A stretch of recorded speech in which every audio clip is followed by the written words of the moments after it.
Write a note on the elements of humor and irony in the essay Sir Roger at Church. Okay, elements of humor and irony. So, the essay Sir Roger at Church is full of humor and irony. Humor is the prominent element in the essay because Joseph Addison is known especially for his humor, and his humor does not hurt anyone. It is mild, it is very soft. We can say that the humor of Joseph Addison is harmless because it does not hurt anyone.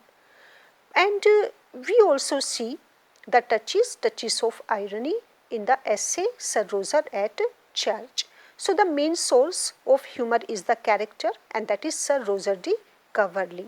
Sir Roger de Coverley is a main character, and he is the member of club. Sir Roger is an eccentric or an odd character, but he is a very good-hearted person. His behavior in the church or his conduct at the church is very humorous, it is very comic. Sometimes he dozes off in the church, so he behaves very strangely. Whenever he is in the church, his behavior changes, and then we come to know that he is very comic. He is very comic at the church. But the moment he wakes up, he stands up and looks about him. If he sees anybody else sleeping, he wakes him up himself or sends a servant to do so. So sometimes Sir Roger, he lengthens the line of a prayer and he continues to sing even after others have stopped. Or he repeats several times, 3 times or 4 times, Amen, instead of speaking it only once.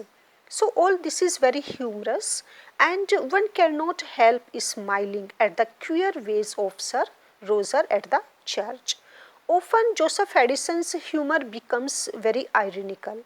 He tells us that the night will suffer nobody to sleep in the church. So this is very ironical that Sir Roger de Coverley, he himself sleeps, but he does not give permission to anyone to sleep in the church during sermon.